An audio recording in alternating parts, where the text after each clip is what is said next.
Welcome back to Tyler's Retro Reviews for the second edition of these December theme reviews. Like I said before, there's going to be 5 weeks on Tuesday. We already did one, so now 4 to go on that one. And this is the first week of the Thursday of December, so you're going to see 4 more by the next week. So yeah. And then next month we're going back to Thursdays for January 4th. And we all know about January 4th, the Raw Nitro doubleheader, which I'm going to do like I did with the July 6th Raw Nitro doubleheader. Oh boy, the finger pool. We'll get to it. We'll get to it. Anyways, this is the revisit of Rock Bottom 98. That was on my main channel to this one now. I said this before on my main channel. This show was not good. I watched it the second time. It's still the same thing. December 13th at the the General Motors Place in Vancouver, British Columbia.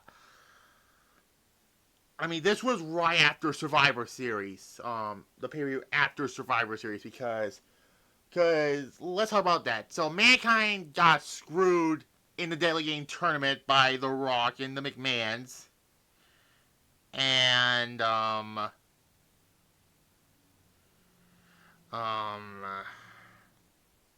this led to, Mankind becoming the sympathetic babyface. He also lost the Hardcore Championship to the Big Boss Man, which, bet you forgot, Mick Foley was the first Hardcore Champion. I mean, he was literally handed over by Vince McMahon. Then,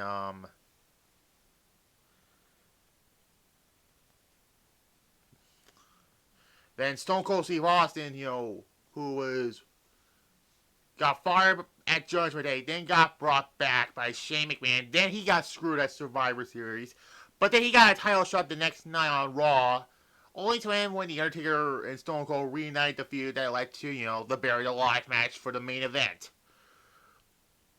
This is actually the second time I review a Buried Alive match on this channel. First one was Survivor Series 2003, and then ended with, we'll get to it. But that's literally that's literally the only story to talk about for this show, because the rest of the show felt like a Raw. But anyways, let's talk about Rock Bottom 98, which is also Rock Bottom 1998, or Rock Bottom In Your House, but at this point, the In Your House sub-name was kind of fading away. I think Backlash was the last one to have the In Your House as the sub-name. But anyways, let's talk about this. D'Lo Brown and Mark Henry defeats The Godfather and Val Venus. Why? This was just meh. 3 out of 10. Anyways, the Headbangers defeat the Oddities. Shit match.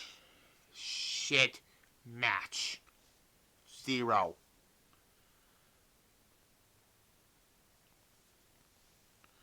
Anyways, then Steve Blackman defeats Owen Hart by countout. This was Owen Hart's last one-on-one pay-per-view match. I fucked up in my original review. This was his last one-on-one match. But this whole match, very, very boring. And yeah, 4 out of 10.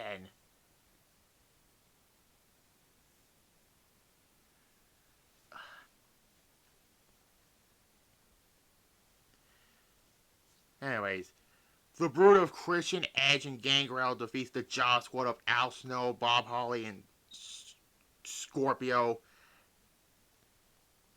Again, there's no build up, no nothing. I can't talk about it. I'll give it a 5 out of 10, actually. Anyways, then we get a striptease match. Goldust defeats a Wild Slapnuts appears. Jeff Jarrett by disqualification. What's this, you're asking? Well, if Goldust loses, he has to strip. Or if Jeff Jarrett loses, Deborah must strip.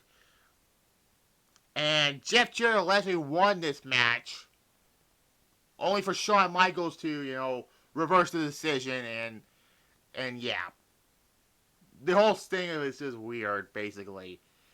They will have a better match in WCW the year later at Starrcade, which, if I ever get to that disaster, which, oh god, probably soon.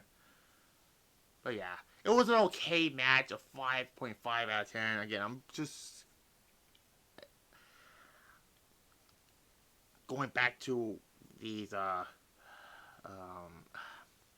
these with a fresh coat of paint. Anyways. Then we get for the WWF Tag Team Championships, the New Age Outlaws defeats Big Boss Man and Ken Shamrock to retain the Tag Team Championships. This was right after Shawn Michaels betrayed DX and joined the corporation. For what reason? And this didn't last long for Shawn being the corporation, because this was around the time he was the commissioner again. He was the second commissioner. Mick Foley be the third one, and William Regal becomes the fourth commissioner. And then, yeah. I think Shamrock and Bossman won the titles like 2 weeks after this pay-per-view or the next night. I don't know. Yeah. It was a decent match. A 6 out of 10.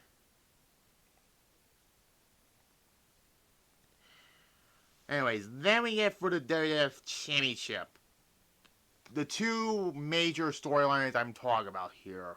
So, like I said before, at Survivor Series, The Rock was the corporate champion. He was the corporate chosen one, Think of, Rock versus Boss Man. Think of Boss Man inadvertently handing over the nightstick to The Rock.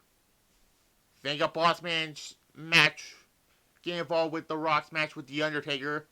And no matter which brother of destruction won, they're going to cause each other the semi-final match for The Rock. And think of the finals with Rock and Mankind, where Vince tells the time to ring the fucking bell. And yeah. And Rock becomes that corporate heel, basically. This heel run would last after Backlash 1999, by the way. And Mankind becomes the sympathetic babyface. On Sunday Night Heat, Mankind attacked The Rock during an interview. Which, by the way, Michael Cole was doing commentary on this show because Jim Ross has that Bell's policy again. And this led to, during the show, Mankind had his own office, which is funny. But this match for the WWF Championship, Mankind defeats The Rock by referee stoppage. However, since Mankind won the match, Vince said The Rock didn't submit or said I quit. He's still the WWF Championship. This all led to the January 4th Raw, basically. And then afterwards, Mankind gives the mandible claw to Vince and Shane and beats up the Stooges until Bossman and Shamrock comes in and saves the day. I mean, the finish was kind of tainted, but it made sense. And yeah, great match. 8 out of 10.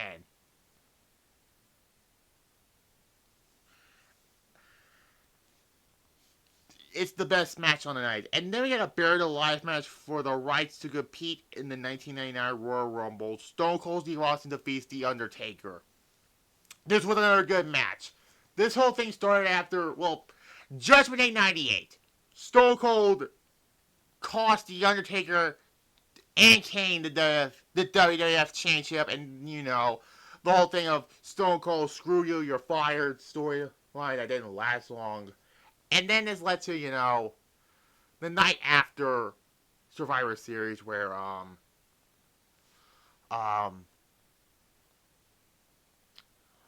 Undertaker got involved in The Rock and Austin's championship match where Undertaker hit Steve Austin with a shovel, give him a kayfabe concussion.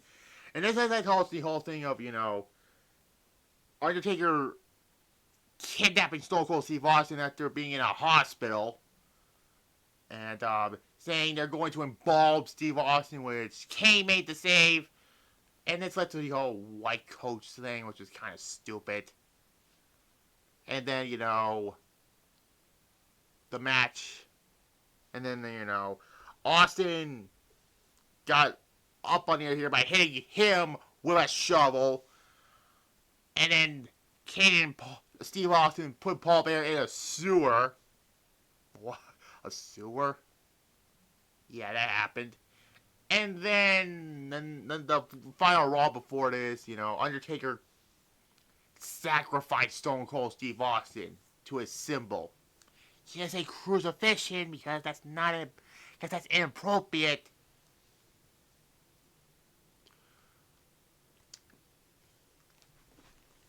Anyways,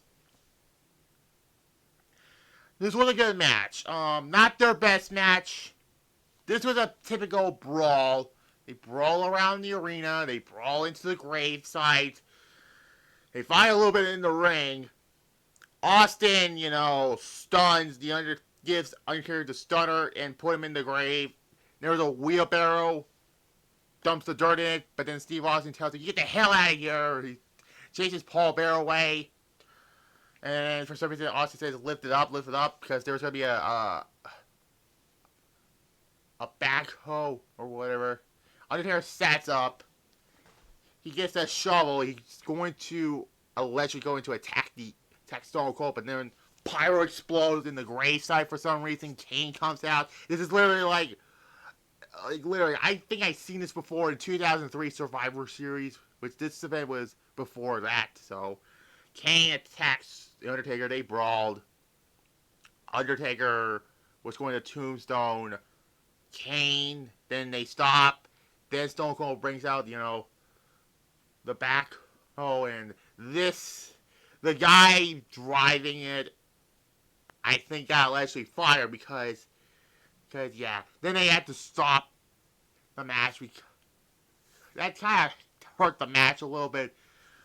But Austin wins. He goes into the 1999 Royal Rumble. We all know about that. And then he celebrates with beer with referee Earl Hebner. And then threw his beer into the grave. That made me laugh. 7.5 out of 10. Could have been a little better. But, oh my god, this show was bad. If it wasn't for the last two matches, this show would have been unwatchable. But I'm only giving this a 4 out of 10. Mainly because the last two matches saved this. But yeah.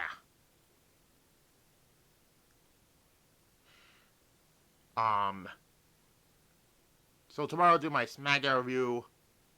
And then Saturday I will review Nickelodeon All-Star Brawl 2. But join me this Tuesday for another December-themed pay-per-view. And since the last night 3 review was Halloween Havoc in WCW fame, let's take a look at their Big Show Starrcade and let's see how Ric Flair survived his career against Vader, or kept his career against Vader's world title. Starrcade 93 will be this Tuesday. Like this video, comment down below, subscribe to this channel right here, Titles Retro Reviews, and my main channel too. Also, so you can click the notification bell to get video updates, which you're going to have to, and subscribe to there. Goodbye.